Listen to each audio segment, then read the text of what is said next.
Well, now we have the pleasure of introducing our series moderator, Dr. William Durgan. Now, I'm pleased to say that he was also the moderator of the series 3 years ago, so it's great to have him back again. He is the Associate Provost of Academic Affairs, the Vice President for Research, and Professor of Mechanical Engineering at WPI. Dr. Durgan's responsibilities extend over undergraduate and graduate academic programs and research programs. His current influence on WPI's research and academic efforts is not a flash in the pan by any means. His contributions to WPI and engineering education are long-standing, including his role in developing project-based learning on one hand and graduate research plans on the other. True to form, Dr. Durgan does not only talk the talk, he also balances academic administration while still staying involved in his profession. Dr. Durgan maintains his professional engineering registration in Massachusetts, Rhode Island, and Florida. So as you can see, we're very fortunate to have him here with us this evening, so please help me welcome Dr. William Durgan.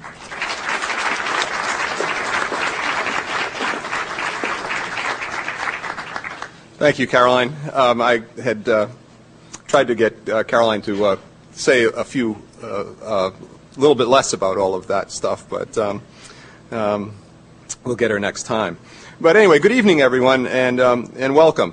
We're delighted at WPI to join with the museum to offer a series of lectures again here in this auditorium. It's indeed a privilege and a wonderful opportunity for us at WPI to reach the Boston area. I'm delighted to see so many alumni here, current students, prospective students. I know there are quite a few of you here tonight, too, and other friends of WPI and friends of the museum and friends of education in general. This is a terrific opportunity for us to all get together. For those of you who aren't familiar with WPI, we're that technological university out on the frontier, the western frontier of the Commonwealth, and we are in Worcester, Massachusetts, and we are somewhat in awe of all of the universities in and around Boston, and unfortunately we kind of live in the shadow, but we like to think that we're pretty important and we do some pretty good things out there, and we're happy to be able to say a few words to an audience here at the museum, and this is an opportunity for many of you to learn a little about WPI. Let me say just a word about next week. We'll have a program on nanotechnology, and that'll be led by Professors Nancy Burnham and Grant McGimsey at WPI. And I think that you'll find that look into the world of the very, very small, particularly important and timely and with significant bearing on the future. In 2 weeks, we're going to have a very special program where we have a panel looking at the hydrogen economy. Many of you have heard about fuel cells and how we might move from a fossil-based fuel system for our country to a hydrogen-based fuel system. And we're going to have a panel make brief presentations and be prepared to discuss and debate some of the issues associated with the hydrogen economy. Tonight, we're going to explore the future of information and communications technologies. For those of you who go back a ways to the days of party lines and pre-tape recorders and things like that, I think that what's happening today in telecommunications and in data recording is truly startling to see the things that have taken place. If you just think about some of the extraordinary changes that have taken place, I think you'll get the message here, and that is, think about using the web. I think probably everybody in the room goes to the web for information now. There were times when we went to the library or we went to the telephone, and now it's very easy, very convenient, and just an extraordinary amount of information available at our fingertips on the web. Think about something like the Apple iPod, which is focused on the younger generation, and the larger versions of that, which is something that fits into your pocket, literally, stores 10,000 songs. For those that go back to records, think how many records, how much space you would need for records to store that much information. And think about what is happening in photography with digital cameras and the ease and the the means of being able to capture and transmit images. These are technologies that are based on critical discoveries and developments and commercialization efforts that have taken place literally in the blink of an eye in terms of a longer time scale. It's just been the last few years, really, that these types of technologies have come into being and are available for our use. Tonight we're going to take a look at where some of these technologies are going. We have two of our faculty members from the Electrical and Computer Engineering Department with us here tonight. One is an expert in communications, and the other is an expert in data storage. And they're going to share their visions with us here tonight and give us a glimpse into the future. I would invite you all to think up some really good questions along the way, because what we want to do when these two faculty members finish their presentation is to have a discussion with them, and the better questions you ask, the more stimulating that discussion will be. So please think about the questions that you might like to ask. So I would like to introduce Bill Michelson and Brian King. They are faculty members in our Electrical and Computer Engineering Department. Bill did his graduate work at WPI and is an expert in geolocation. Now, many of you probably know that as GPS, but the new technologies go way beyond GPS in terms of both accuracy and in terms of utility, and I'm sure he'll have a few words to say about that. Brian's a WPI alumnus who did his graduate work at the University of Arizona, and he's an expert in holographic data storage. And I have to be perfectly honest, I have no analogy that I can give you as to what holographic data storage is, so we're going to have to listen to Brian and have him tell us about this new three-dimensional technology, very, very dense way of storing enormous amounts of data. I understand that Brian's going to begin, and then Bill will join him partway through. So with that, let me turn the podium over to Brian King.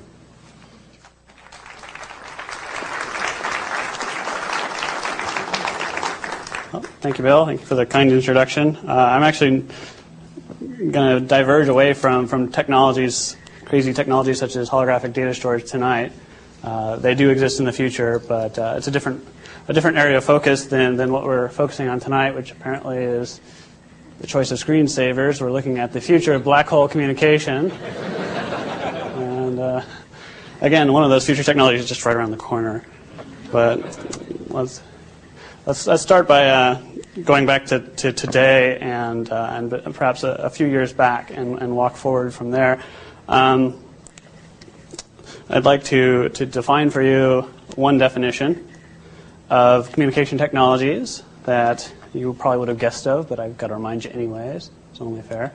In general, communication technologies allow us to get information from point A to point B reliably. And I put reliably in italics there to underscore the point that I could communicate to you by muttering really long, and some of you might understand what I'm saying, but not really well. So reliably turns out to be very important if we're talking about the future of technologies, when we're talking about digital communications, when it's very important to distinguish between a 1 and a 0. And every time I make a mistake and I think that someone said a 1, but they really said a 0, it has drastic consequences. Potentially potentially devastating consequences if you're trying to control a satellite orbiting Mars. So reliably is an important word that often gets swept under the rug. So we need to keep track of that occasionally. But being a true academic, I will sweep it under the rug occasionally as well. So with that in mind, where might you have seen these technologies? Well, you're probably very familiar with things like your cell phone now. As we go into this more modern age, it used to be your landline. Now it's your cell phone. It's in your pocket. It's smaller than your wallet, probably. It's an amazing revolution of technology, integrating things on such a massive scale in such a micro space. It's quite amazing. It allows us to communicate, obviously bidirectionally from your cell phone to some foreign person, and from that far away, distant person back home to yourself. There's some other ones that you might have also guessed at. Some very straightforward ones, such as your car radio. Right, that's more of a unidirectional type of communication scheme. The data is coming into your car, you're hearing it, and you're fiddling with that dial or pushing, well, you don't fiddle with dials anymore. You push the button, and it fixes it for you, and you hear the beautiful transmitted data, audio. Now, you're also probably familiar with a more kind of heterogeneous environment like the internet, right? There's data going lots of places there, apparently, and we have some vague idea, some vague notion of where they're going and why they're going. But for the most part, it's why whenever we refer to the internet and have to draw a graphic, we draw a big cloud, because something happens in there, data comes in, data goes out. Eventually, what we want comes out of it with the right keyword search. Sometimes information technology might be a little bit less well-defined. For example, what would you consider web browser cookies? So when you were browsing the web, if you've enabled your privacy settings appropriately, which you're probably required to do to browse at any shopping site, they're storing little information, little cookies, little piece of information that you pass back to them when you go to their web page saying, hey, I'm visitor ID number 0653. Please keep track of me. Or I'm using shopping basket 1222. Remember that so when I check out, you can let me know what I've bought from your website. Okay, so that is actually, in some sense, a communication technology. It's a little different than you might have thought, and that maybe it causes us to think a little deeper about the definitions of communications. But it's excuse me, it's good food for thought. But for now, we're going to kind of focus on more traditional, I don't know, the staple of communications. Let's start thinking on a big scale. Let's start thinking with satellites. Let's think even bigger than satellites. Let's think something relevant to today. How about Mars rover? With the president's speech about the space, the future of the space missions, and our new friend Spirit, who's just getting ready to take his first steps on the surface of Mars, I thought it might be a relevant discussion. So let's look at this little fellow. This happy little fellow, slightly smaller than a golf cart, is Mars rover Spirit, and there's a button here somewhere. There it is. This guy. And some things you might be aware of or might not be aware of is Mars right now is about 100 million miles away from us. That might seem short, might seem far to you, but it's hard because you don't have a frame of reference. Down to the supermarket, I know how far that is, but to Mars, it's probably farther, but I can't say how much farther, can I? So let's see if we can put into something you can maybe imagine. If you were going to take a little trip around the world on an airplane, you'd have to do it 4,000 times, and then you'd end up equivalently at the distance of Mars. Okay, so it is a ways away. And it's quite an engineering feat to get something the size of a golf cart and you get some speed up, you run up and you hurl it, and you hope that it lands in a crater in the middle of Mars. And they're actually amazingly precise. They did a fantastic job. So the temperature where our friend Spirit is right now, it goes down to minus 148 degrees Fahrenheit. So no sniveling about the cold weather here. They have it rough over there. And Mars rover and its communication technology, however this device is going to communicate with us, which we haven't discussed yet, must withstand all these harsh operating conditions. Okay, so I was going to show you a couple of video clips here to give you an idea of what we've gotten from Mars. Excuse the skinny people. Coming back, the first one is the first color image of the surrounding area that was sent back to Earth on Tuesday. Tell us what we're seeing. This is from the Mars rover. Well, we're looking at exactly that, the very first picture in color that was sent down. When you take a look at this view... Okay, so let's stop there for a second. Excuse me. We're seeing a picture from Mars, the surface of Mars, which is an amazing feat in itself. And the question that we haven't answered yet is how did that little golf cart on Mars get that picture to JPL, to get it to our and eventually into my laptop? Your first reaction... So... Done even for a robot. How does this guy work, and how is he going to communicate to us? Well, he's obviously these rovers will be prepared for the worst. A mobile little fellow. This is an animation of what he'll hopefully be doing soon, perhaps a little bit dramatically enhanced for our viewing pleasure. This was the world that they were designed for. A little dust cloud in the distance. Oops. Sorry, fellow. As designed. Okay, so we can see a couple of neat things about here. I'll show you in a second a blow-up of this. So not only does he have 6 feet to run around with, he has a couple little pointy things here and a round thing there. Those turn out to be rather important for us because what they show here without help from Earth. The rover has to unfold itself and call home to say, "I've arrived." Okay. Every one of those events is triggered by the computer. There are electrical signals, there are things that have to fire, and there's mechanical stuff that needs to work. Any one of those events fails, for whatever reason, and we're done. So there's a lot of things that can go wrong. And landing day, we're going to hope it all works. Well, luckily, his prediction was accurate, and everything did go well. Landed beautifully. Right here, this little circular thing is a high-gain antenna, and what it does is it's how Mars talks. It's how Mars Spirit rover talks to us. He aims that once he's oriented. He orients that once he's got his bearings. He knows where the sun is. He knows where the different planets are. So he knows his directions now. He then aims that very precisely back towards Earth. Okay, and turns on the data spigot to send down those beautiful images of the surface of Mars.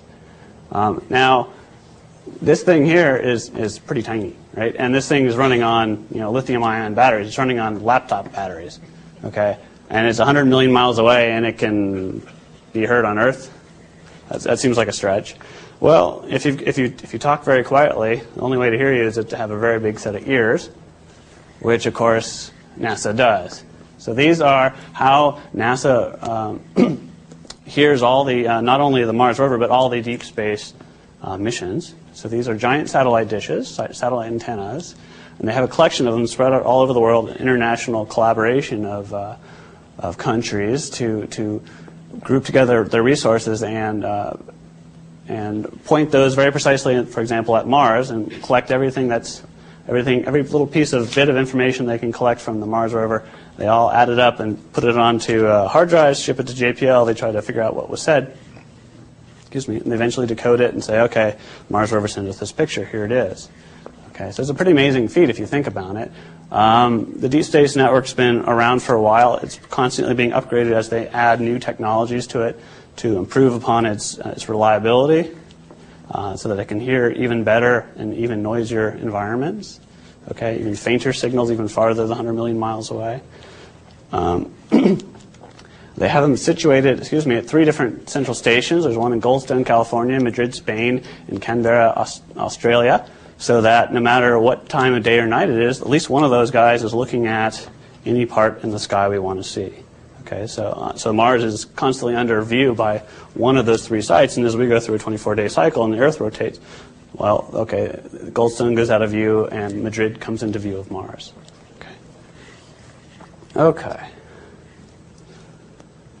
So apparently we can communicate from Mars to Earth, 100 million miles away, and the Mars Spirit can phone home either directly, okay, by pointing that high gain antenna at us, and it can talk at about 11,000 bits per second. That's kind of the speed, because it's a long ways away and it's using 20 watts of power.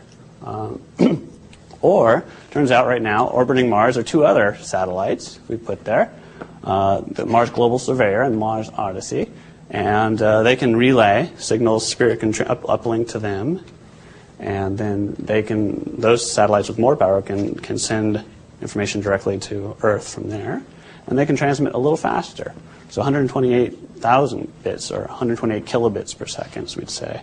So to connect that to numbers that you might be more familiar with, 11 kilobits is 1/5 of your modem speed at home. You probably have a 56 kilobaud modem these days, and Spirit's effectively talking directly to NASA through a modem that's 5 times worse than yours and costs a lot more than your modem too. Similarly, the orbiting satellites can speak a little bit faster, but so it's like a very bad ADSL line. Still, not very impressive from the perspective of transmission throughput, but very impressive in terms of the engineering feats involved and the ability to make such a system work in the first place. So why can't we just go faster? And that, of course, comes back to the idea of reliability. If I talk to you at a slow speed, even though I have some accent and some slurring here and there, perhaps I had too much wine, then you can still kind of make out what I said if I talk slow enough. But if I talk really fast, it's very easy to miss something because it goes too fast, right? And it's the same thing with data communications. You give me a long time to say a 1 or 0, I can probably get a decent idea of what you said. but if you speak too fast, it's harder to do. Okay. The analogy that we would form in these kinds of communication systems is the idea is if a person whispers on a noisy street corner in Manhattan, could you hear it in here? Right? Well, if you extrapolated the equivalent parameters for Mars to Earth communications, yes, you could. Of course, our ears aren't quite that good, so we can't. And what represents the limit on this data rate, why it's so low, is not so much that it's far away and it's a very weak signal per se, but it's the fact that there's other noises going on. There's other people talking. There's doors opening, there's closing, there's honking of horns. These are what we call interference. They get in the way of us hearing the desired signal, Mars's, the spirit signal directly. And that sets the limit on how fast we can communicate. Okay. So as another thing to connect it back to home to you perhaps is that the earthbound signal power from Mars is basically the signal power from that transmission of that image that you saw is 20 billion times less than the power required for a digital wristwatch. Okay, so it's extraordinarily weak. Okay, so at this point I'm going to turn it over to Bill. We'll see if the information technology works the way it's supposed to work. Hey, voila. There's a pointer if you'd like it. Great, thank you. So when I see things like the Spirit Mars rover, and I hear that stuff come up in the news, personally I think it's a really exciting thing, and I suspect many of the people in this room think that it's a really exciting thing because the fact that you're here in the first place means that you're probably pretty much into science, or you've at least been dragged here by somebody who's really into science and you're being polite. But after you hear all the exciting things in the news, about the Mars rover and about the images of the Mars rover, usually you flip to the next channel that's competing for airtime, and what do they tell you? What is the comment you hear from the commentators? Same thing. No, they're not. Some of them are not excited, if you can believe that. There's some people that actually don't like this stuff. And what do they say? It costs a lot of money. Yeah, it costs a lot of money. Okay, this is expensive. And what do I care if somebody can drive a golf cart on Mars? I'm not that rich. Probably won't ever be that rich. Okay, even if I am that rich, I got other things I'd like to do. So, eventually you kind of get around to this idea, well, what is NASA doing for me? I mean, whoever's playing with the golf cart, that's all well and good. But how does this end up being something that we can use? And what some people tend to forget is that one of the functions of NASA is to try to develop technologies that are esoteric technologies, that are leading edge technologies, that can ultimately end up being commercialized and turn into things like nylon or cell phones. That there is a path of technological development.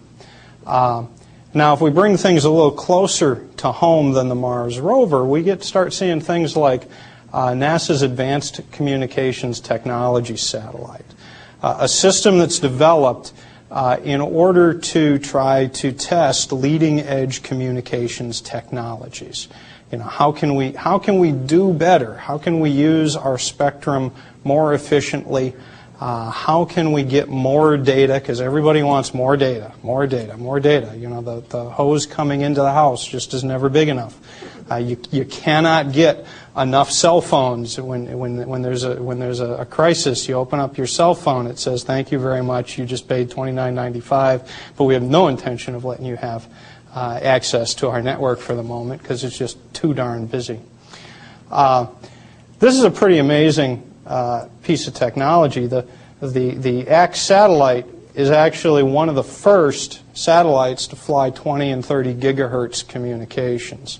That's 20 billion cycles per second is a 20 gigahertz transmission. Compared to your electrical outlet at 60 hertz, it doesn't even exist. These satellites are in a geosynchronous orbit. They're about 46,000 kilometers above us, a little less than 100 million miles. A little bit more powerful because they have more ability to get sun. And one of the interesting things in this system is it has been developed to actually take and create multiple radio signals where it can connect different regions on Earth with very, very high bandwidth communications.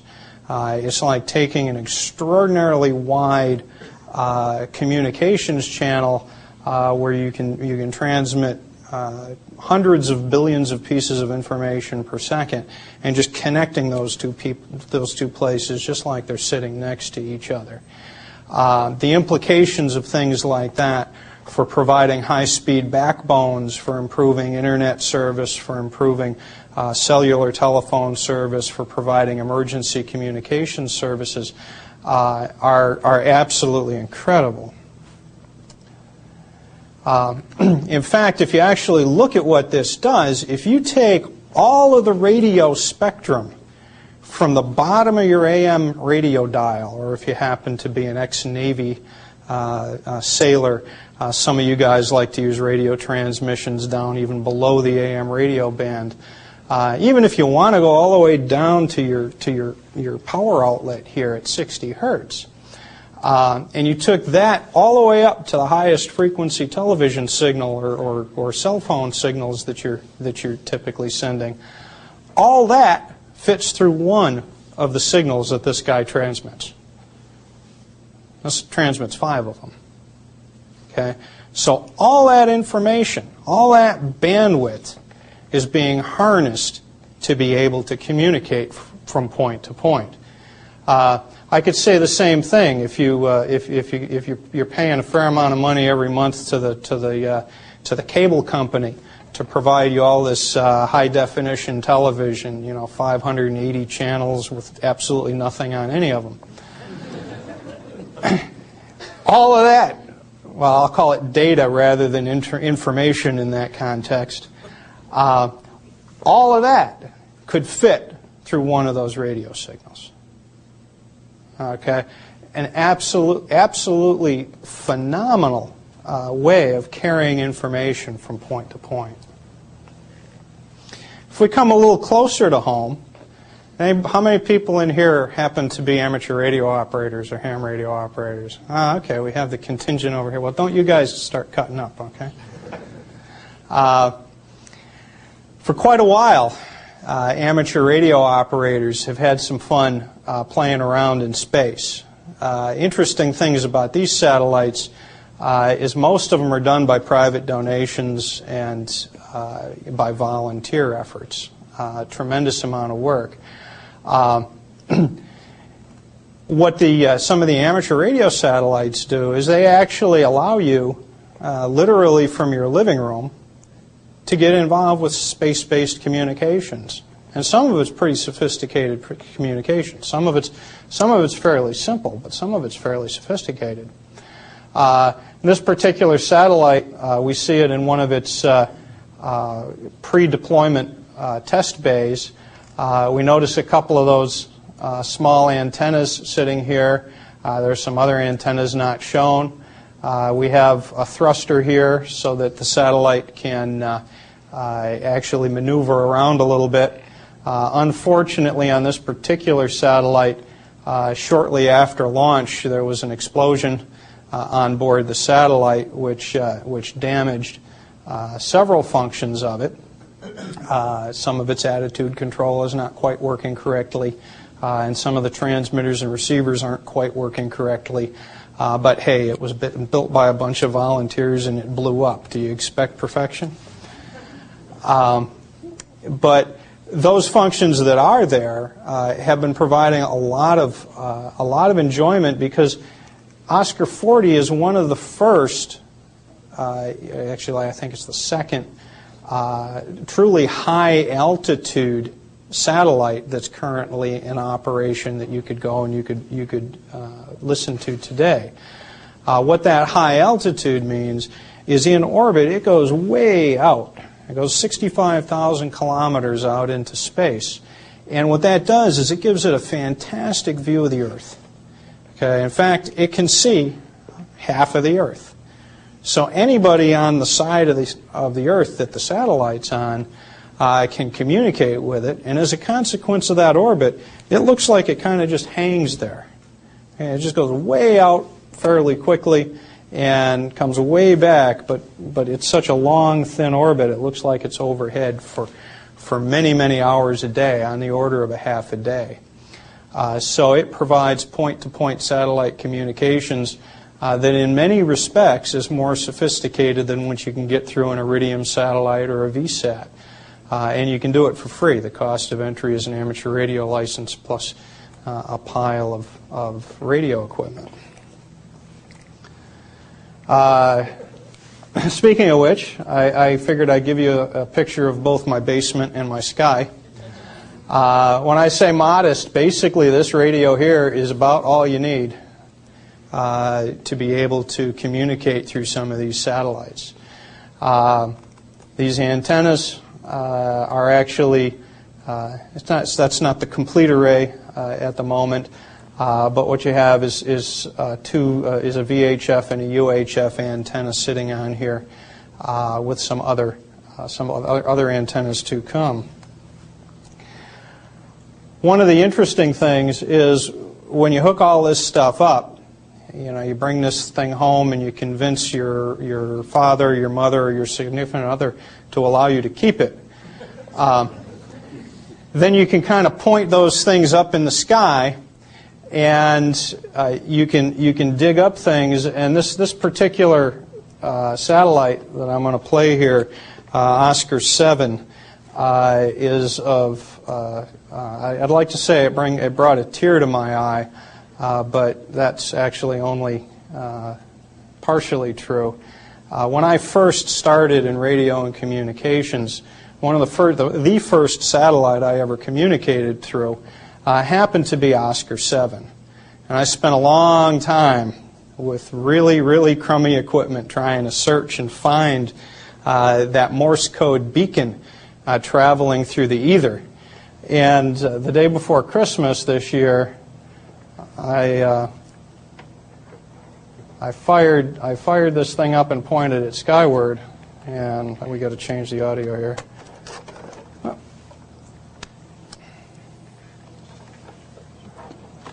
See, we're trying to convince them to go wireless on this, but they didn't trust the technology. So I applauded their foresight. And if you listen carefully in the background, you'll start to hear some Morse code, kind of a feeble, weak signal.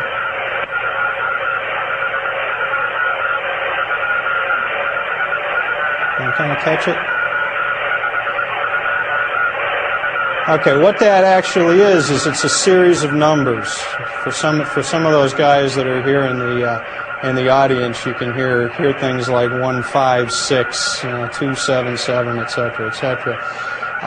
What that is that's the telemetry coming back from the satellite. The amazing thing is this satellite actually died in 1981. Now, testimony to good engineering, it was designed to have a lifetime of 6 years in space. That's a challenging thing to do, especially when it was designed. It was designed in 1974. Well, actually, it was probably designed in 1971 through 1973. It was launched in 1974. I first worked through it in 1979 when I started hearing those signals. And it died in 1981. In 2002, it came back to life. People started hearing it again. Okay, well, what happened? But for those 20 years, excellent vacation, no doubt. But what's ended up happening is currently it happens to get itself into a position now where when it's oriented, when it's in the sun, when it's not occluded, when it's not eclipsed by the Earth, when it has sunlight, the solar panels fire up, the radio turns on, the telemetry you are listening to is, if you actually decoded it, you'd learn that its brains are a little scrambled, but But after 20 years of vacation, my brains would be a little scrambled too. But it's still running, and there still are people that are using it and using it regularly. And if we listen to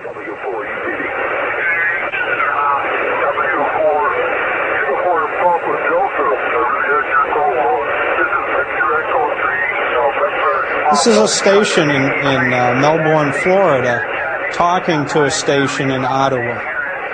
And, you know, it's not a great strong signal, but it is a perfectly usable communication signal. And just hearing your own signal come back from that satellite is kind of a thrill. If we go to some of the more modern satellites, what you find is obviously better signals, more stable signals. The brains are not scattered quite as much as AO40 or AO7. AO40, remember, blew up. Okay, how do you design something that can blow up and still work? Okay, I mean it's just excellent testimony to what engineers can do. See, it's that factor of 500 safety factor that all us engineers want to put in the system, you know, and all the managers say, well, what's this safety factor stuff? Okay.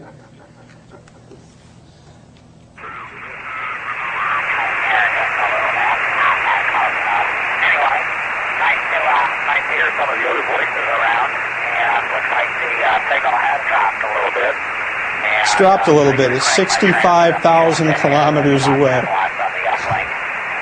of the, let's go the other way on the receiver.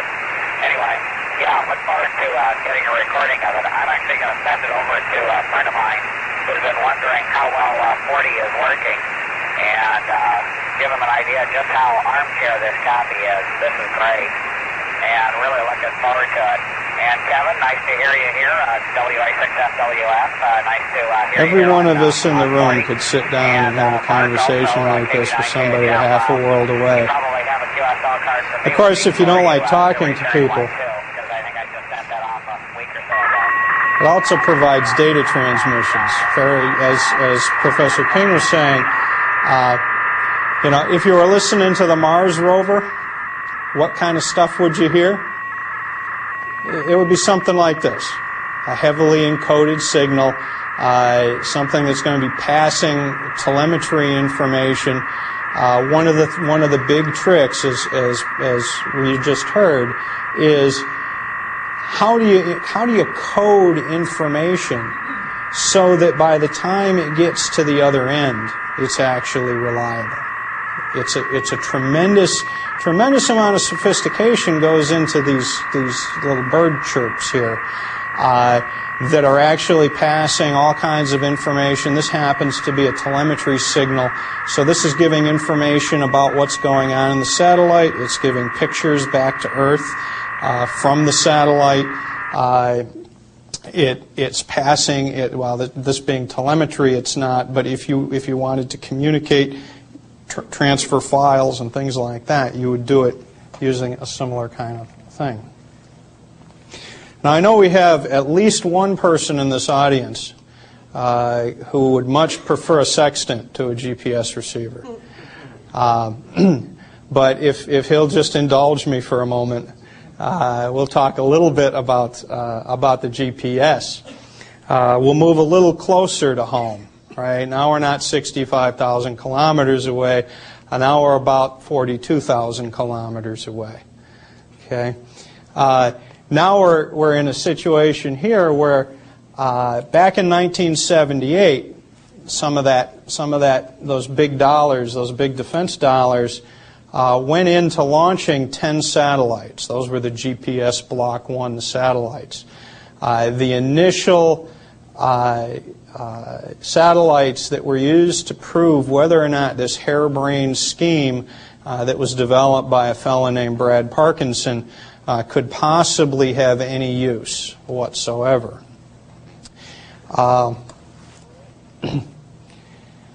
Well, they decided that they did, and people really didn't know much about GPS except that we were spending a fair amount of money launching these satellites. Prior to 1989, there were several congressmen who had attempted to say, well, wait a minute, why are we spending all of this money on satellites when we should be spending it on things like fuel and stopping wars and world hunger, et cetera, all noble things, but the engineers that were doing the Block 1 satellite had this idea. They said, we'll put a nuclear sensor on those satellites as well so that we can say that it's for treaty verification as well as for trying out these harebrained schemes for navigation. Okay, so Congress said treaty verification, yeah, it's okay. It's okay to spend money on treaty verification. We just don't want you guys monkeying around with this navigation stuff because, it's useless. Okay. Well, once we hit 89 to 94, we had proven how useful those nuclear sensors were for treaty verification, so Congress let the government launch 24 more of them. And as these satellites started coming along, crazies like myself started doing a lot of work to say, well, what kind of applications can we use this for?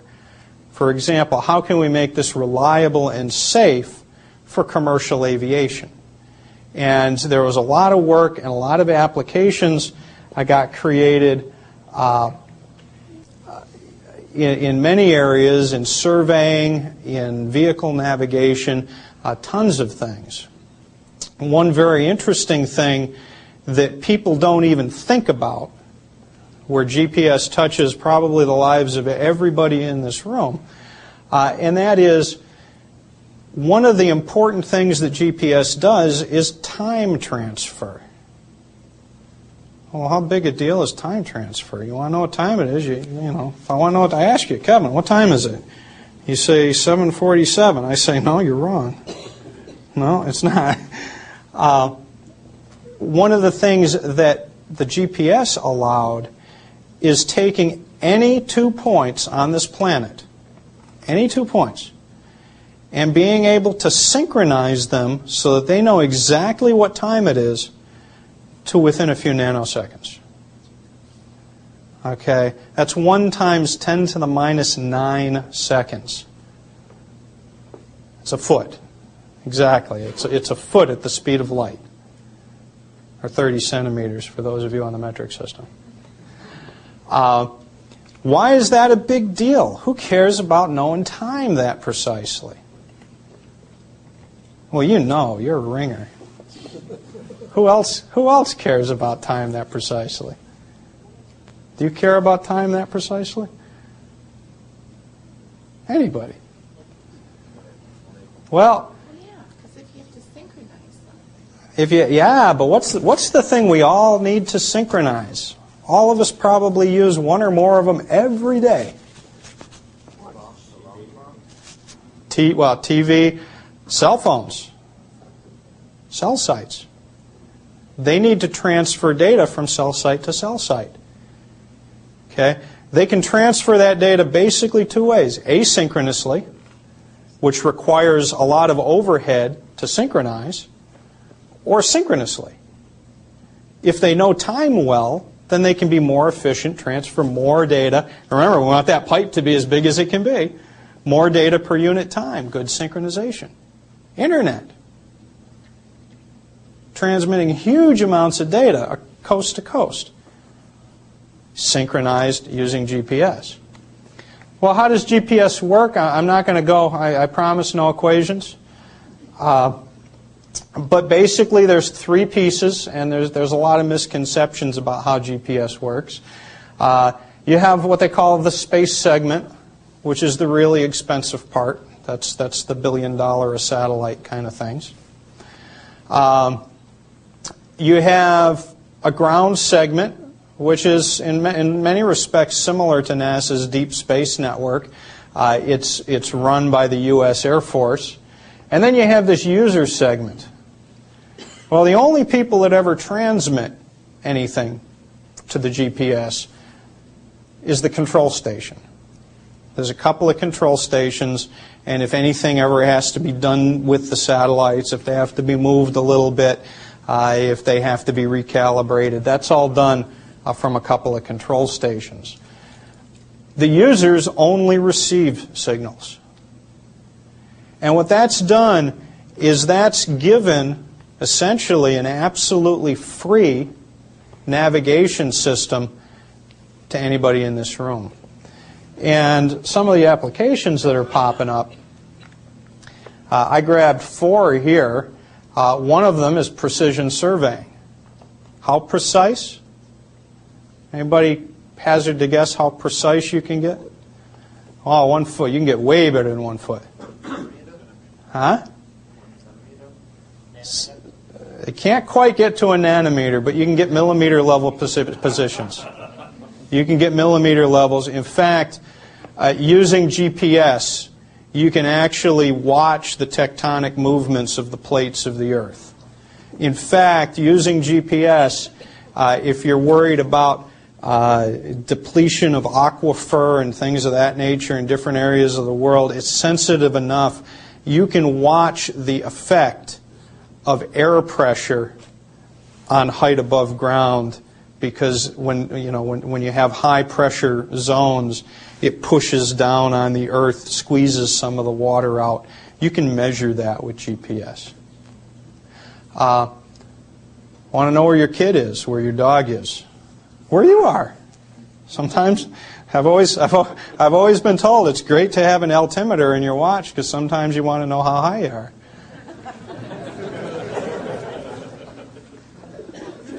With GPS-enabled watches, you have the ability to do some level of tracking. When you're outdoors, or at least when you have visibility of sites. And there are companies that are producing GPS watches. Casio is one of them that produce wristwatches. Personal navigation receivers. Don't leave home without one.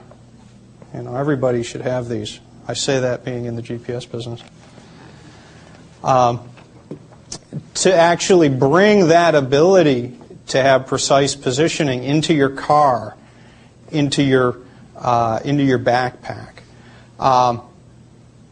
Aviation. It's enabled free flight, where you can actually say, I want to go from this point to this point. I don't want to go on these flyways, these vector airspaces. I was once sitting in a conference, and the guy was saying, well, if you did a probabilistic analysis of air traffic in the United States and the size of the volume, he says it would be statistically impossible to have a crash. 2 airplanes could never hit each other, absolutely positively. So we create these vector airspaces so they have a sporting chance.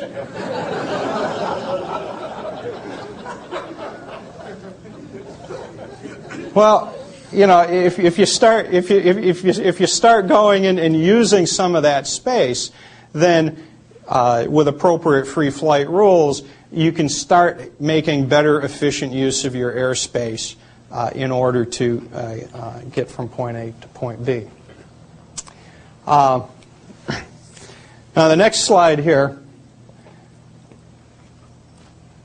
we have a bunch of budding young rocket scientists at WPI. One project that we have that's involving the students actually building some of these communications techniques using GPS to actually monitor and control the attitude of a spacecraft in flight.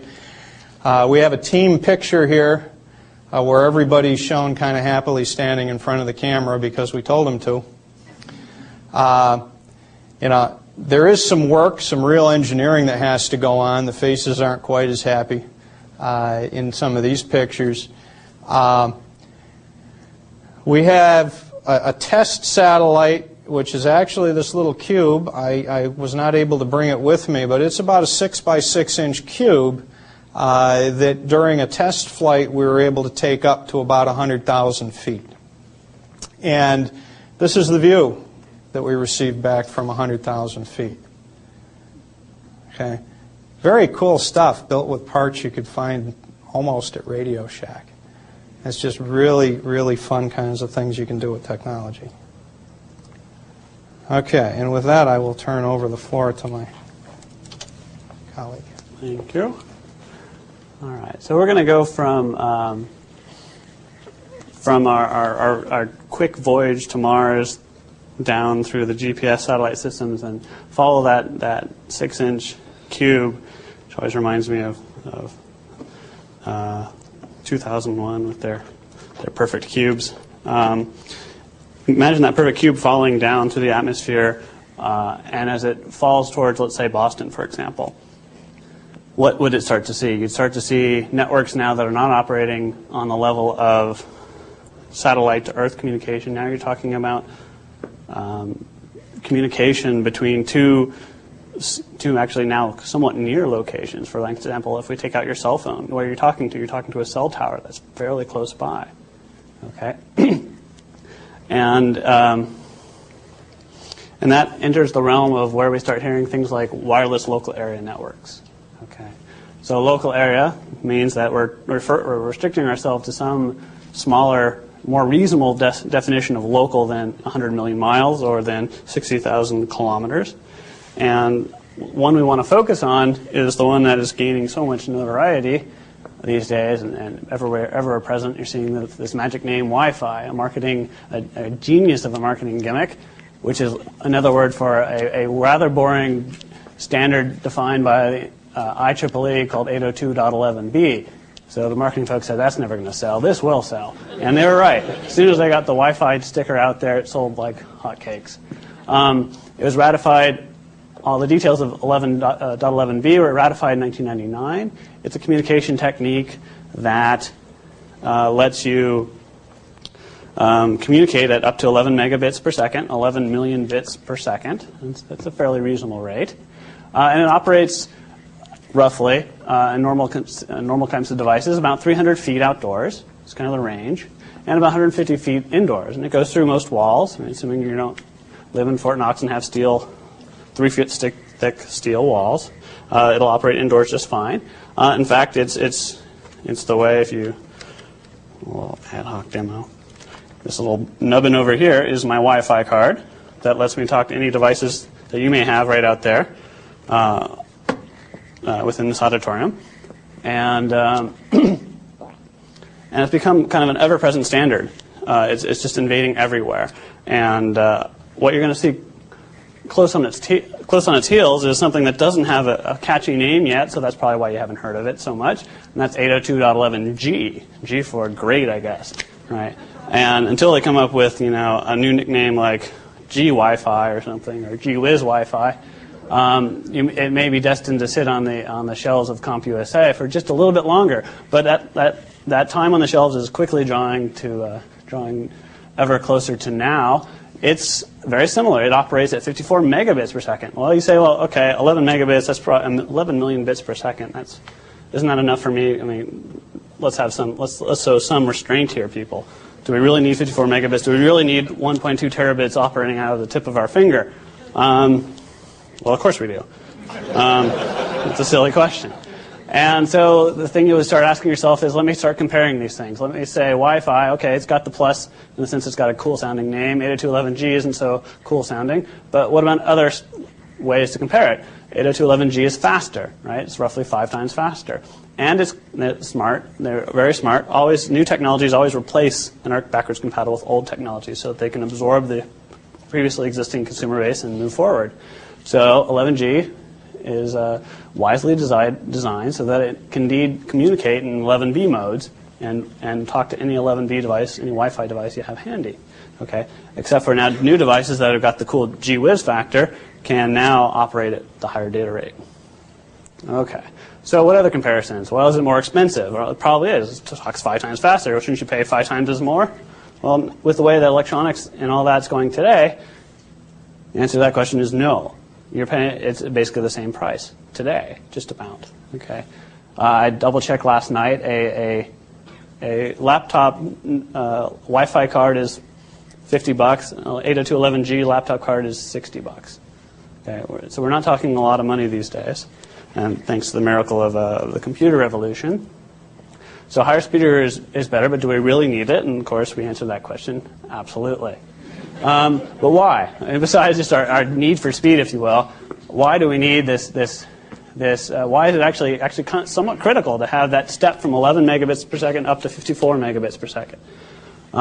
Besides that we can move our data around faster. Well, because we're integrating this technology into everything, because it's so cheap and easy and it's amazingly pleasing to the consumers, and we're going to start moving around on the fly audio and video data, and we're going to soon be moving that audio and video data at higher and higher resolutions as HD TV enters into everyone's home.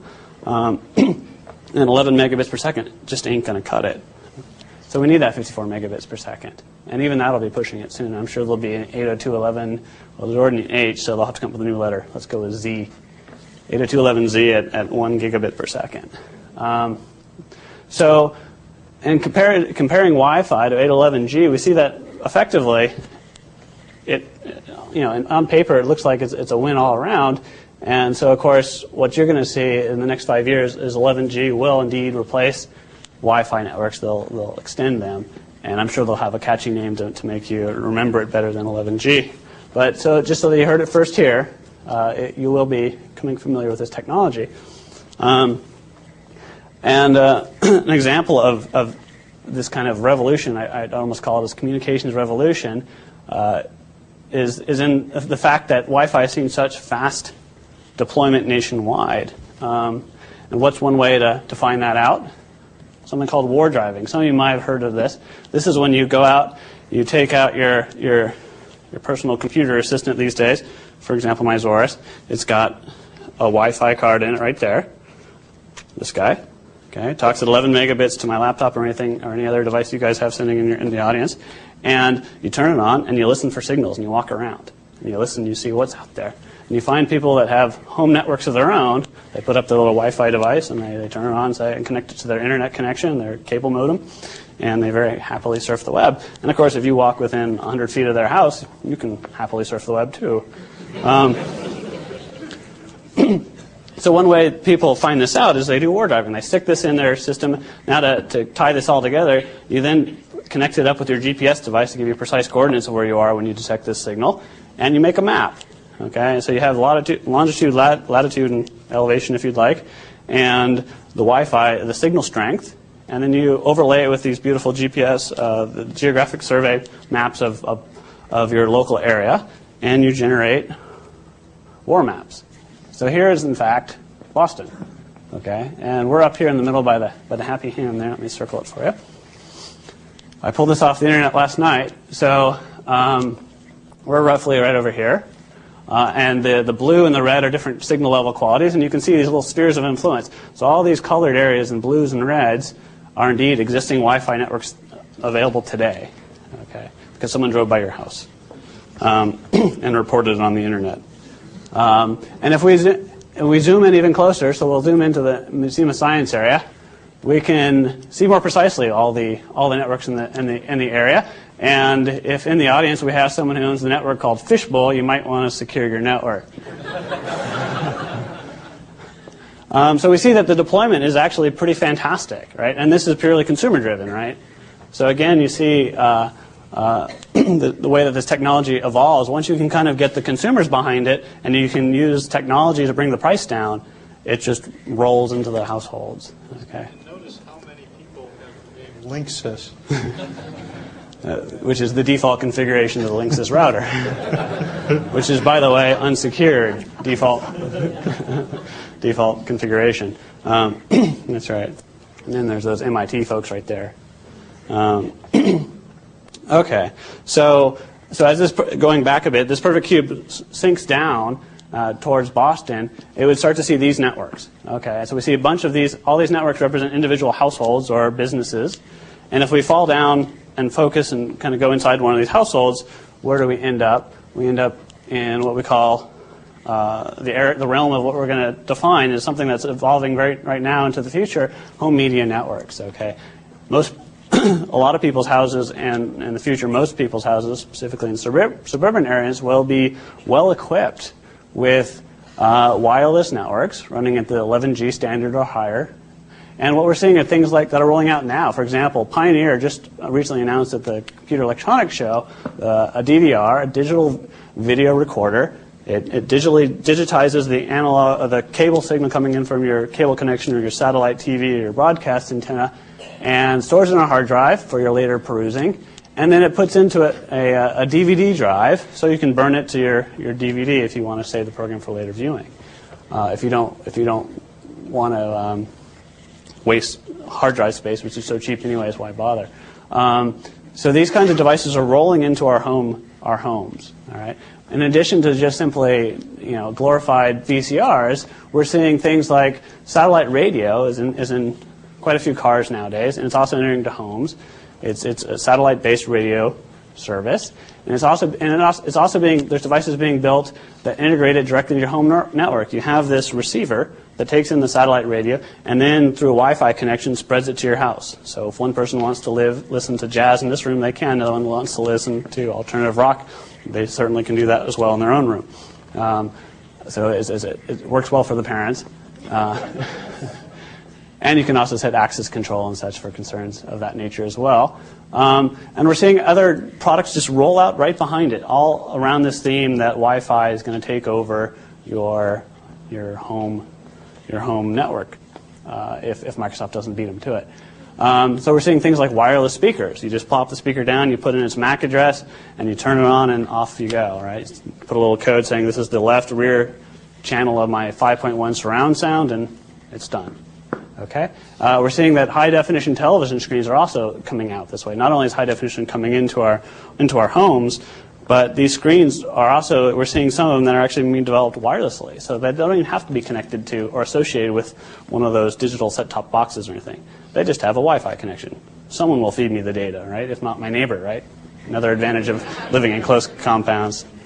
So the buzzword we're going to see coming up, and you've already probably heard it a couple times, but you're going to be beaten over the head with it soon, is called convergence.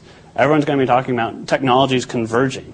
And what they're really saying is that these home media networks, these Wi-Fi connections, are so general in some sense, high bandwidth, versatile, real-time, these kinds of features can allow you to do almost anything you can wrap your brain around, whether it's sharing your photos online with grandma's TV in Ottawa, Canada, or it's downloading music through the licensed service at Napster these days, or whether it's browsing the internet. All these are effectively using the same kinds of technology now once we integrate internet IP protocol into all devices. Okay, so our prediction, if you will, if you're willing to accept our future predictions here, suburban houses will be networked with digital service in the very near future, and they're going to have their TV is going to be digital. It's either going to be high-definition broadcast TV, so your analog rabbit ears are going to be receiving digital data soon, right, as mandated by the government. You're going to be using like a dish service, dish TV or something, so you're getting digital data that way through satellite, or you got a digital cable box, right? Those are going to be your choices. And they're all are fantastic opportunities. You're going to have broadband internet. It's just going to be that way. It's going to become so integrated into devices and into your lifestyle that all houses will effectively require it to operate in some sense. It'll be kind of frightening, but it'll probably be true. You're going to see it. You're seeing it now, in fact. Digital internet phone service. There's an emerging technology out there called voice over IP, which is effectively saying, I'm tired of paying for my phone bill. Let me use that internet, which doesn't cost me anything. Let me use it for free to send phone calls. Wouldn't that be great? Well, yeah, it would be great, and that's what they're doing with it. They're saying, let's just digitize my voice. It's now a bunch of bits. Let's take it. Let's give it to the internet with a little address, a little postmark saying, send it to my mother in India. Her computer on the other end picks up the data, reconstructs it, and she hears a hello from her son.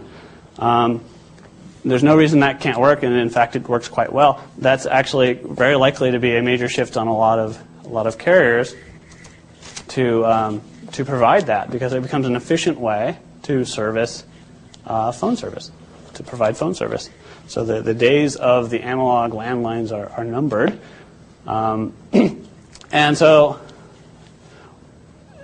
our house, yeah, it's got digital audio, digital video. Sure, that's all. We've kind of seen that come in for a while. But what about our kitchen? Well, it's going to be digitally assimilated as well. It's not free from this trend. So we're starting to see things like the emergence of smart appliances. So your refrigerator is going to know who's been snacking, all right? And your refrigerator can be programmed to tell, or it can be coerced to keep it quiet. So if you're married, if you're a woman married to a husband who is a hacker, you may not know who's been snacking, but the rest of you are out of luck. You're seeing these features come out nowadays. You're seeing things like microwave recognizes the entree that you're putting inside of it and says, "Oh, it's a hungry man pot pie dinner again, is it? Well, I know the settings for that. It's 30 minutes at this." And they actually read the barcode. So they read the barcode. They know what you're eating. They could, in fact, make some comments on your nutritional choices if they were so desired. But they could at least cook your dinner for you. Okay. We're also seeing something I would consider a bit exotic, but someone's trying it. That's the amazing thing about a market economy is you try it and you see what sells. Westinghouse just last week again at the computer at the CES show announced a wireless bread maker. Did you need a wireless bread maker? Well, they think you might want one.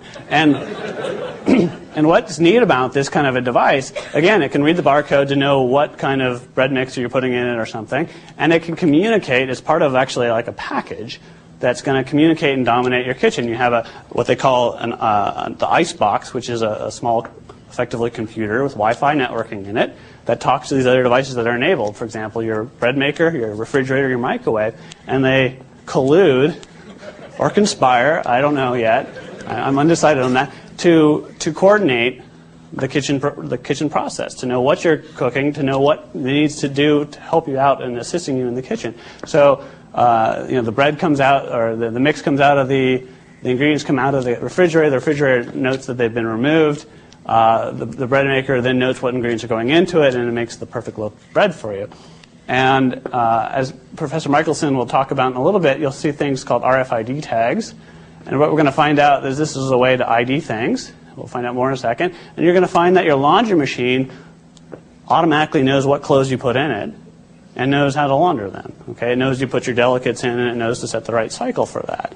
And we're going to see an amazing convergence, and this is going to be over the next 10, 15 years for this to truly come about, where all these technologies, because communication, high-speed communication is everywhere and is easy, and is effectively free in some sense, so low cost, that the convergence of all these devices to integrate and work together is going to be is going to occur.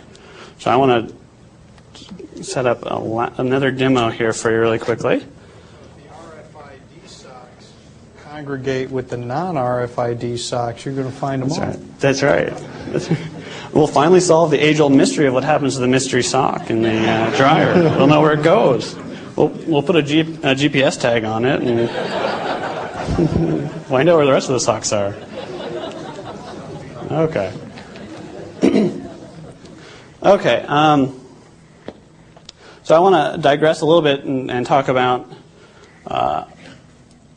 personal digital assistants, those little PDAs that we all, a lot of us have and all have heard of at this point. They provide simple things like digital storage. My PDA holds a complete copy of this presentation in case my laptop blew up. And if things really went south, we could have played it off of that. It wouldn't have been quite as good, perhaps, but could have been done. Okay, so we're seeing that it provides things like digital storage, portable digital storage, easy access to information. It's easy to pull up your calendar, your phone book, and all that business.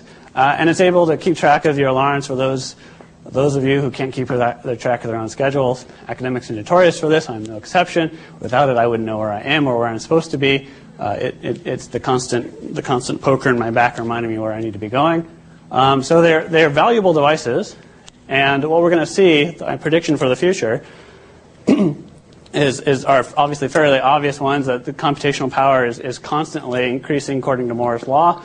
Similarly, the storage capacity is constantly increasing at an amazing rate. And the kind of the theme of this talk tonight is that we're going to be seeing, due to the fact that we have high-speed network access constantly available in any fairly reasonable suburban environment or metropolitan environment, it's going to allow these devices to really take the front seat, if you will, in controlling your life.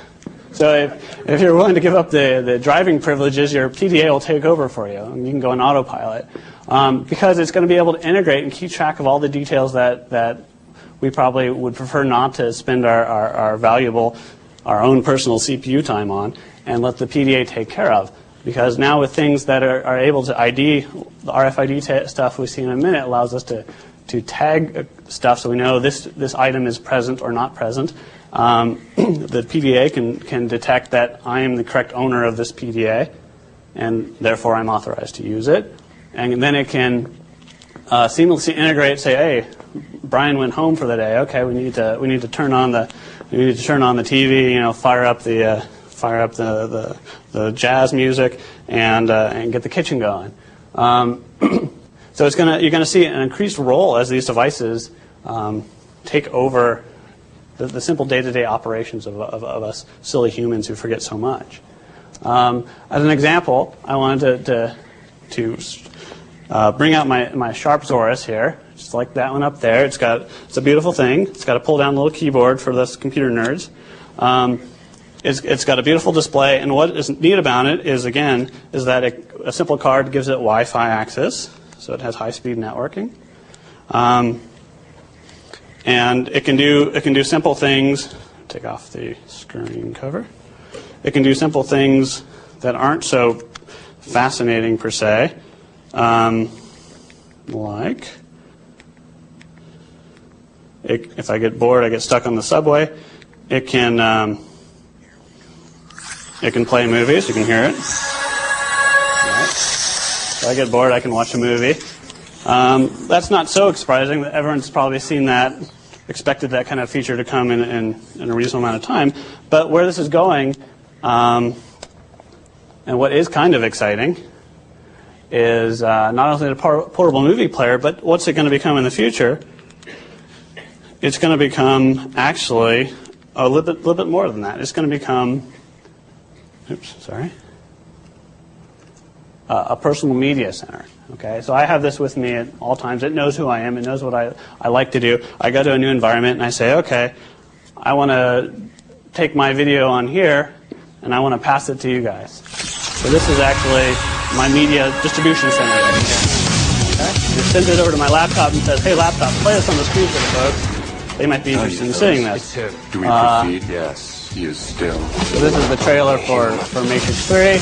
And so what you're going to find is things like your media, your content, your pictures of your dogs and your children and your loved ones are always constantly with you. The technology is able to keep everything you want and more, since I always have space to waste on movie trailers, and I can control it from my device and integrate it seamlessly with the environment. Well, seamlessly. It wasn't so seamless, but to you guys it looks seamless. In the future it will be seamless as protocols are worked out. And we can bring our entertainment system with us now. Okay? Not only is it able to do simple things, it's able to provide all the services that we might want in the future. Okay? And okay. So I'll stop harping on the future here for a little bit, and let Professor Michelson have some airtime here. And I will pass it back to him. Yeah, one of the new buzzwords you're starting to find I just got back from the CES show, and the bread maker is real. The refrigerator is real. The microwave is real. My guess is they spent more demonstrating them. The showgirls were nice. The jugglers were nice. They probably spent more money getting people to look at that stuff than they will ever make in the first generation products. But it's going to be here. Building new houses nowadays, most new houses are wired for broadband internet access. It's just a standard thing. If you don't want it, you're odd. Okay, the builders are it's like putting in electricity in telephones. they put in the broadband service. The wireless is clearly becoming ubiquitous. However, everybody's really excited, and there's a lot of exciting stuff happening, but it's easy to fall into a trap. The frequency spectrum is a limited resource. It's like oil or water. We've got a finite, we got a finite amount of gold in the ground. We got a finite amount of copper in the ground. There may be a fair amount of it in some places, but in other places you can't find any. We don't really think about it in those terms because we're used to we turn on our Wi-Fi card, and we play the movie and we expect to see the movie. We don't expect to see somebody else's movie. We don't expect to see noise on the screen. Well, it depends on how much we play with technology. Some of us do expect to push the button and see nothing. But we're very used to just plug it in and it works. However, we do have a situation that has existed for a while now, and this is one of the reasons that organizations like NASA are pushing at higher and higher frequencies. How high can we go? In fact, that Oscar 40 satellite that I showed you, remember the thing that blew up that was built by volunteers, actually has a 268 terahertz transmitter on it. Okay? That's 3 orders of magnitude higher in frequency than NASA's communications satellite. Unfortunately, it got blown up, but it's up there somewhere. Okay? So, there are a lot of efforts to try to expand into higher and higher frequencies. Eventually, you hit light. And once you hit light, you don't go much further. At least not in free space. And right now, in many areas, we're at a point where anytime you want to add something new, you have to give something up. Either somebody else has to leave, or whoever else is operating in that area has to just deal with it. They have to accept the fact that they're going to be interfered with from time to time. Now, there are new technologies. Like Professor King was saying, obviously we need 54 megabits per second because it's there. We can do it. Why wouldn't we? It's only another couple dollars. Okay? We need to get, and we know that, in a few years, we're going to say, well, the 54, that was really fast last year, but now it's a dog. I just bought my brand new Samsung 80-inch plasma TV. Okay, I can watch a whole bunch of football games on that baby. Okay, you don't have to miss anything. I can watch pretty much one of every sport that's being played at every point in the world at that point in time. Just cut it up into a bunch of little video streams. I'll probably exceed that 54 megabits per second. So, in order to increase that, there are new technologies. One is called ultra-wideband communications. I'll talk about that in a second. And another one is, if you were listening carefully, Professor King mentioned 2 areas where he felt that broadband was going to be ubiquitous. What were those 2 areas? Those 2 regions of our country. He mentioned suburban, and he mentioned metropolitan. What does that leave? Rural, where I live. Okay, out in the woods. That's why I can have antennas like that. Okay? There's a big push to say, well, hey, if broadband connections are going to increase the quality of life in urban and metropolitan areas, or urban and suburban areas, then clearly they're a good thing for the rural areas. This is America, right? If it's good for us, it's got to be good for those guys. So what you're actually starting to see is literally systems broadband over power line is a system that says, well, hey, we got electricity to most of those places that don't have broadband internet. Okay, most of the country, not all the country, but most of the country has electricity. You know, except for a few areas and a few Indian reservations, pretty much everybody has a power line coming to them. So, geez, wouldn't it be great if we could use that power line to actually carry our broadband? Nifty idea. But there are issues. Broadband over power line is a fun one because there have been some experiments. There have been some experiments in the south of Spain. There are some experiments in the United States. One of the first is down in Manassas, Virginia. There'll be a quiz later. My first Springer Spaniel was born in Manassas, Virginia. And they're getting some fairly reasonable rates, you know, DSL level rates of data transfer. And they're able to transfer that over the power lines, over the existing power lines. And there are a lot of people, a lot of power companies getting really excited about this technology. The utility companies are really excited because they may now be able to get into the broadband internet business. So this is a very very hot topic right now. And as this gentleman says, the spokesperson for the city, the process is moving along very well.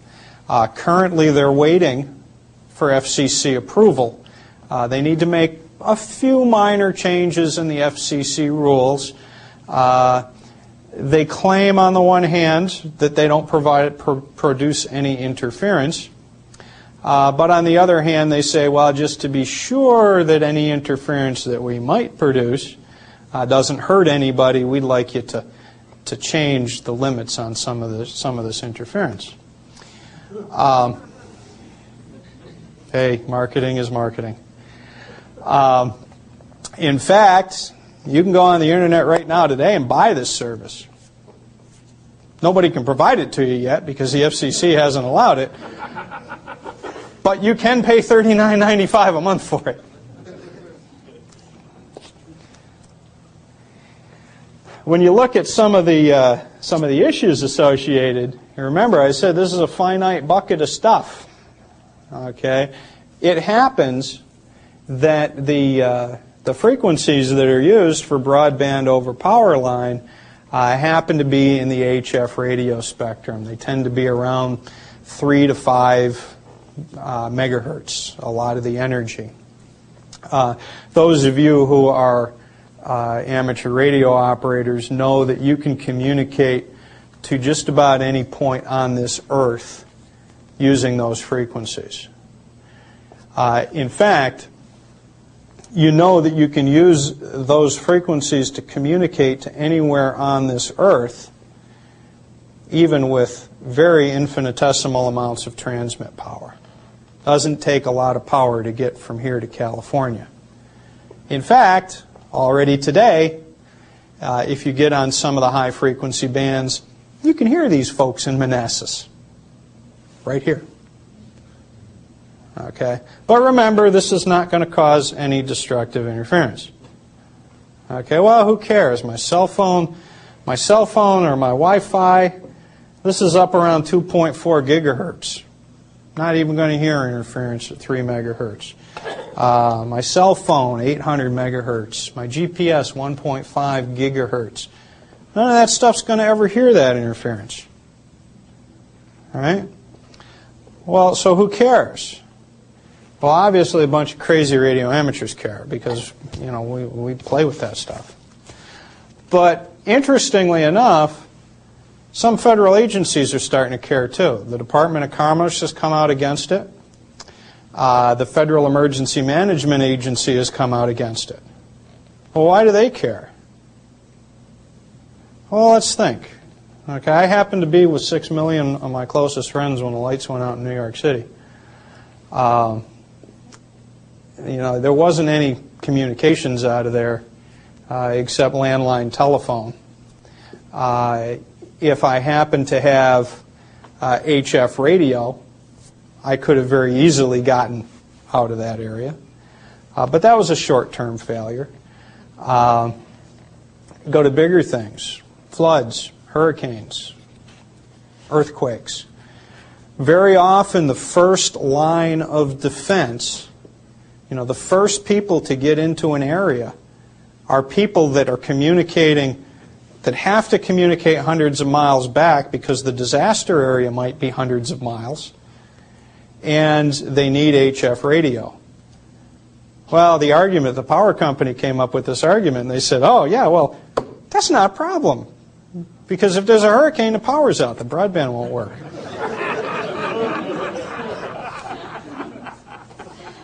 Well, they are engineers. Clever solution. What they don't say is that whoever has to receive those signals needs to be able to hear them. And if their broadband's working, you may not. And things like that, are they unsolvable problems? Probably not. But do we have to be careful? Oh, you bet we have to be careful. It's a serious concern. Ultra-wideband. Well, that's another fun technology. You know, some of the stuff out there now is 802.11b speeds. There are some people dealing with 802.11g. You can do some nifty communications. You can buy devices to see through walls. If you really want to know what the cat's doing when you're not in the room, you know, you can take this thing and check them out. The problem with things like ultra-wideband communications is it's exactly that. It's ultra-wideband. Covers the whole radio spectrum. It's like a bolt of lightning, only there's a lot of it. Things like that also are coming under a tremendous amount of scrutiny right now, in that how do we control it? The problem here is everybody out there that has bought a cell phone has bought that cell phone with an expectation that they're going to be able to make reasonably reliable telephone calls from most of the places that they travel. Well, if I start getting a lot of this pollution in my radio spectrum, what you don't generally know is that, you know, the power that's being transmitted and the sensitivity and the cost of your receiver are dominated by how much power can you receive. If I can receive a good, strong signal, I can drive the costs way down on the receiving equipment and on the transmitting equipment. That means your service is cheaper. If I start getting a lot of pollution and it's not under control, then I have to transmit bigger signals. Those bigger signals are harder to receive. Guess what happens to the cost of my cell phone? It starts going up. Starts going up. So there are things to worry about. Are they good technologies? Fantastic technologies. There's some really interesting stuff you can do here. But we have to be careful as technologists and keep an eye on some of these things. You know, browse the FCC website every once in a while and see what kind of stuff they're talking about that may end up affecting your lives. Another issue, privacy. Okay, we see that we can fire up our computers here. We can get a lot of free internet access. Okay, in fact, in traveling on the train from New York City to New Haven, I one time did my war driving on the train, fired up my sniffer program, found 42 sites that I could gain internet access to. Only about 6 or 7 of them were secure. So I could have had internet service from New York City to New Haven, which was pretty much uninterrupted. Could I log into those computers? You bet, on some of them I could, because most people that have Linksys for the ID of their wireless network also don't have things like firewalls. Could I sniff around in their files? You bet I could. Okay, so there's issues on that side. There's also issues on the other side, in that we're approaching, and in fact we have approached. Walmart has just announced to many of their vendors that they will not accept product from those vendors unless that product contains RF identification. Well, they want that so that they can do inventory easily and quickly, so that they can verify theft. I mean, there's a lot of good reasons for doing that. But every pair of shoes, Gillette, every razor that they sell, every pack of razor blades, is going to be tagged. And, there are legitimate privacy concerns. Now, is somebody going to get rich knowing how many razor blades you bought? Probably not. Okay, for most people, they probably just don't care. But it's a ubiquitous technology, and anything that can be misused will eventually be misused by somebody. So it's a sobering thought to think about. Well, what are some of these things? Well, right now in the product marketing, these kinds of tags, some of you may have actually found some of these kinds of things in books and in shoes and wherever. Okay, guess what? Okay, this is exactly what we're talking about. Okay, it's just a tiny piece of stuff that gets stuck inside the hem of a dress or the jacket of a book or something. In fact, TSA is using some of this stuff on luggage. They'll stick after they've qualified a piece of luggage, they'll stick an ID tag on it. They usually remove it, but if you travel a lot, every once in a while, you'll find one of these things stuck on your bag. Name badges. You may not even know something like that is buried inside your name badge, but it can certainly, if you're in a building, follow you around. To some extent, interference problems are mitigated because they only work in very small areas. But nevertheless, you have this ability to know exactly where people are. In fact, you can get even smaller. Okay, this particular device can be injected through a hypodermic needle. Okay, it first got popular with pet identification.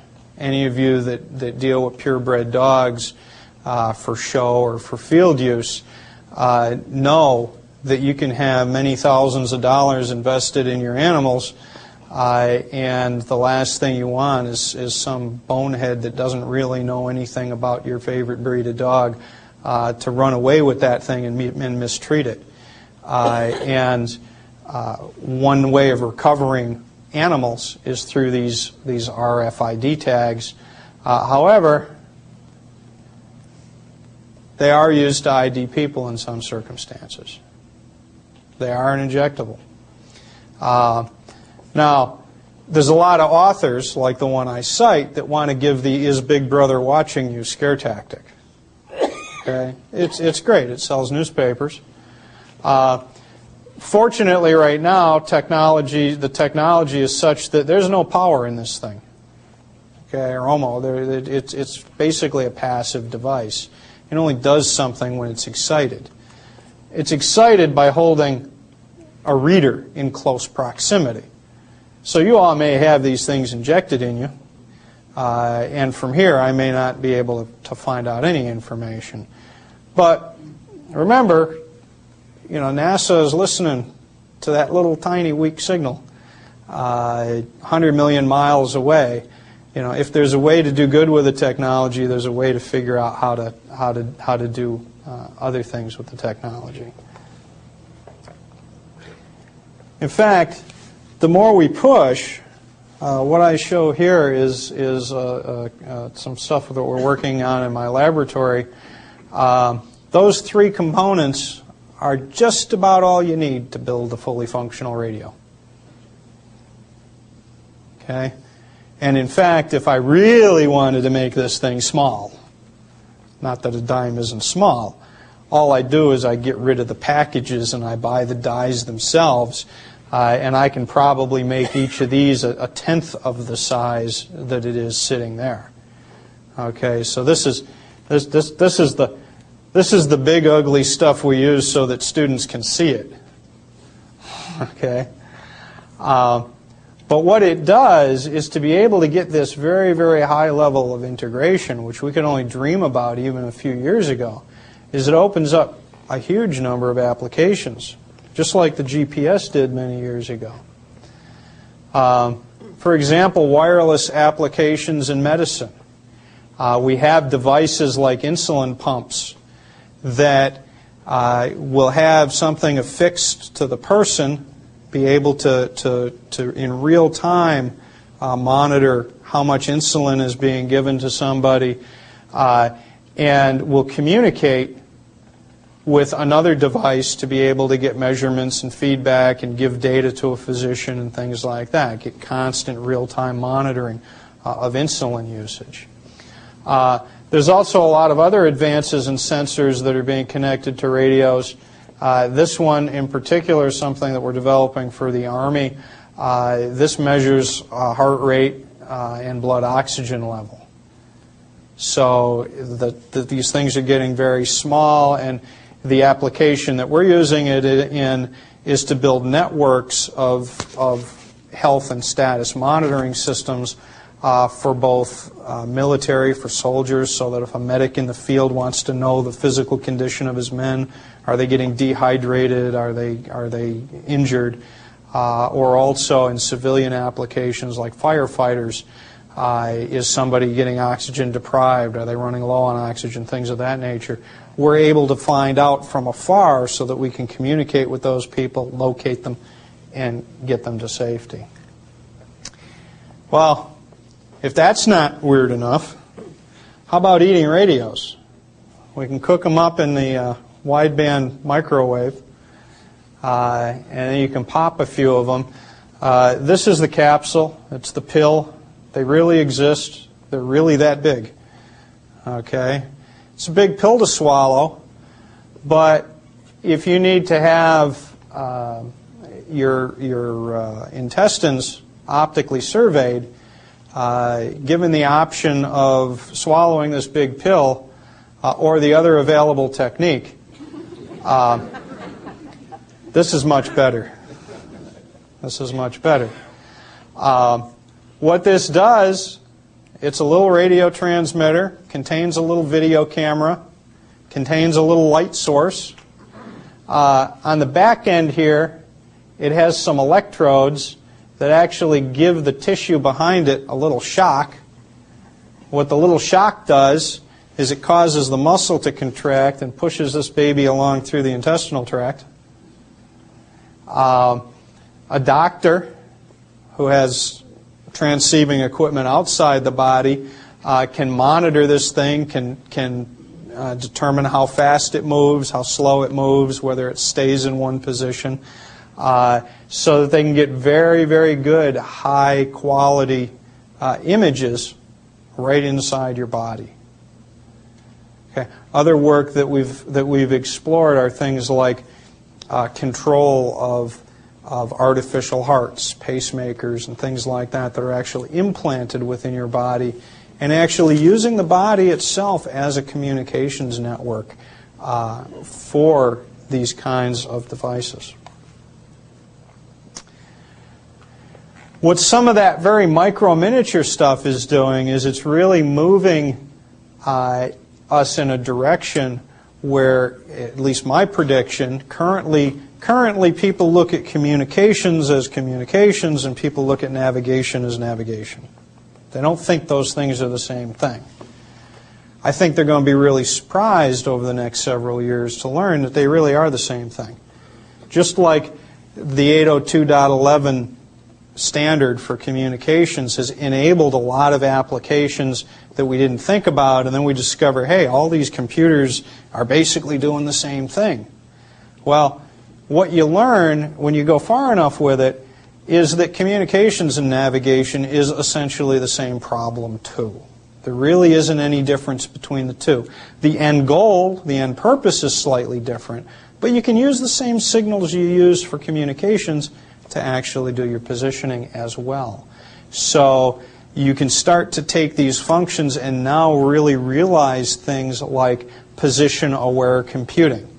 You know, where is that sock, and who left it there, and how do I go about retrieving it? Okay?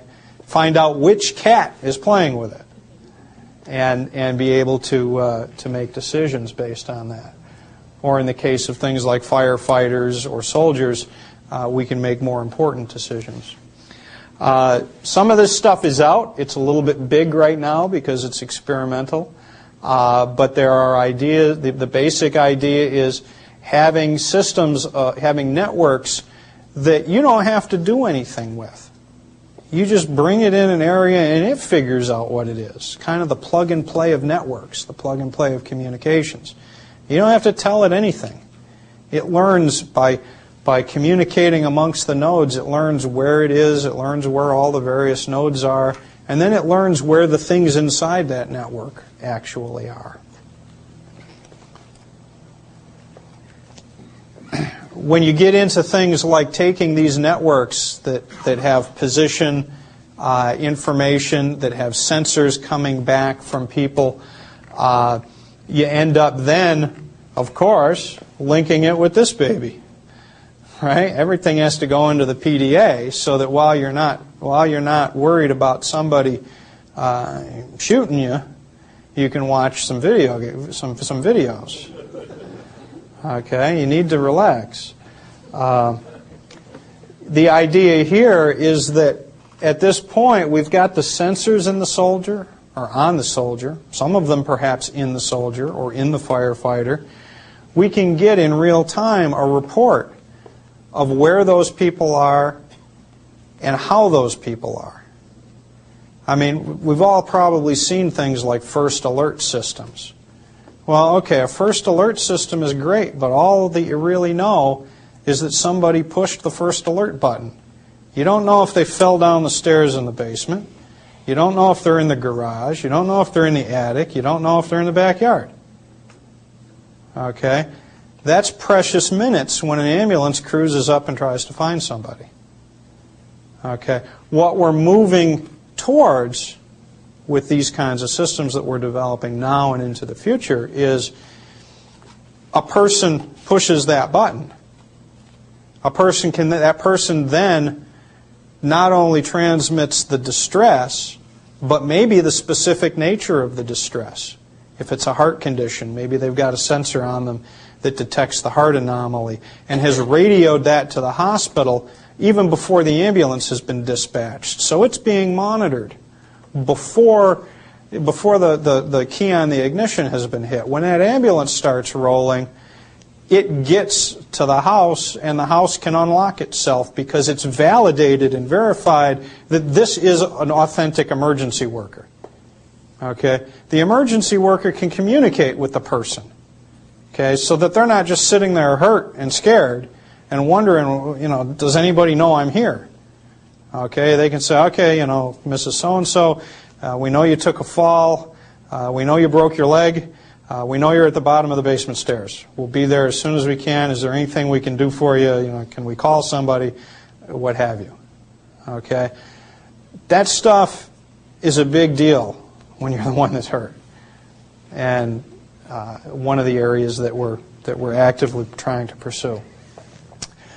I'd like to acknowledge some of the material came from a variety of sources in these presentations. And at this point, I'd like to thank you for your attention and invite any questions that you may have.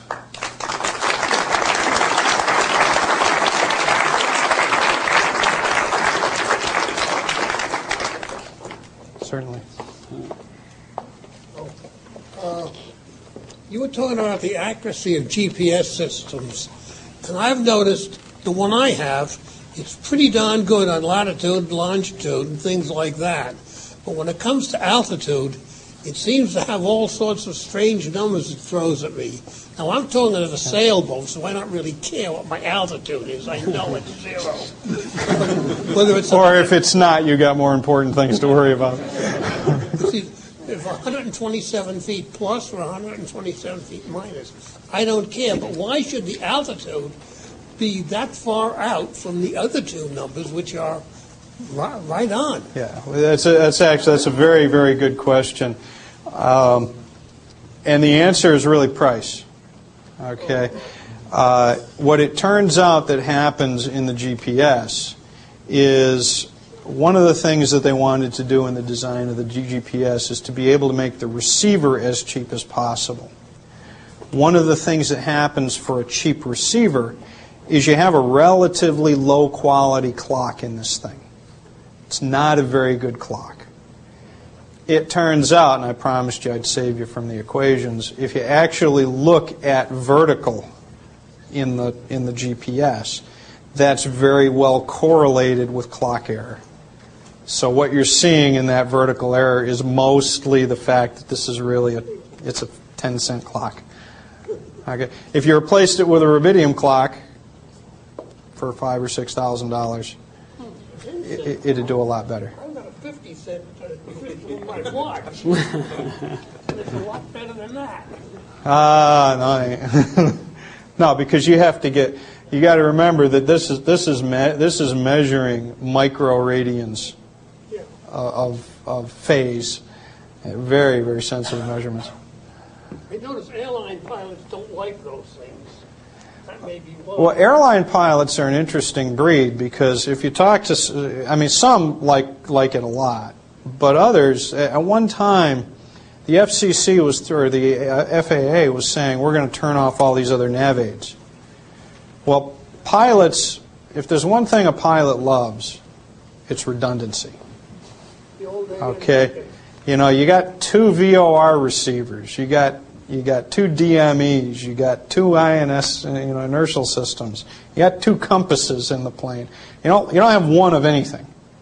Okay, and there's a psychology amongst some pilots that says, well, wait a minute, I have a GPS. Maybe I got two receivers, but it's only one GPS. And there's a bit of hostility there. But they're reliably now making auto lands with meter level accuracy. Hi, Bill, Brian. I have two questions real quick, Sure. one for each. For you, the Bluetooth standard, how does that fit into the picture? And for Brian, I've got Wi-Fi set up in my house. You weren't on the list, were you? No. I implemented immediately the 128-bit encryption. But the thing was, I've heard that's been broken. And just wondering if you can comment on that. Okay. Yeah, relative to the Bluetooth standard, it just hasn't gained as much traction as 802.11. The reason being, or at least I believe the reason, is that you didn't come up with a $5 Bluetooth solution until about halfway through last year. And it's been cost prohibitive. Now you do have a $5 Bluetooth solution. And at the CES show, there was a lot more Bluetooth emerging. But most of the applications that it's emerging for are things like wireless earphones, wireless microphones, and things of that nature. It doesn't seem like it seems like right now they're going to be fighting against how embedded the Wi-Fi standards are. Well, Bluetooth is also meant more for like a 6-foot range as well. So it's meant for like your cell phone talking to your pager if you still had a pager, and that's such in your wristwatch and your PDA. So it's a slightly different market than the whole household. But on your web question, on your wireless encryption protocol question, there was a flaw discovered in the protocol, which basically said if you happen to get unlucky and send these certain types of packets, the way you're going to encrypt that packet is not with the full set of randomness that you need to make it very, very confusing. It's like if I was going to encrypt the letter A and I always use the letter D, well, you could backtrack whenever I said D. Just put an A there, I'm done. So now if I said instead of A, I might say D or E, well, then it's a little confusing. You see a D or an E. Wasn't an A? It might have been. I'm not sure anymore. Well, so there's certain packets where the number of choices you could use for the randomness are very limited. So you listen for these special packets that are basically poorly encrypted, and then you get enough of those, you number crunch on a little bit, and you pull out what the keys were to use to encrypt the system. So it requires on the order of seeing tens of millions of bits of data traffic. So depending on how busy your network is, that may be a long time, it may be a short time. So if it's just home usage, it has to be enough of the right kinds of packets. You just got to keep listening to when you get lucky and you hear the poorly encrypted packets. Yeah. So there is a concern, but it's not a significant concern.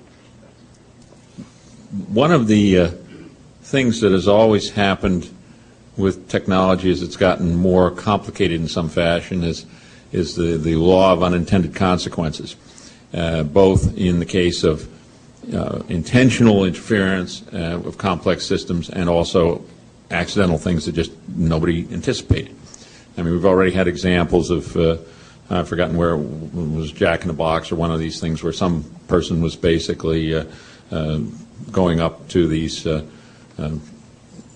drive-up wireless networks and intercepting the communications, and not for malicious purposes, but for kind of hacking purposes, telling people their order was ready or it wasn't ready and things like that. And they're trying to figure out whether it was really a crime that he committed or whatever. But, you know, I mean, most of it was funny. But 154.57 is a very popular frequency. Yeah, yeah.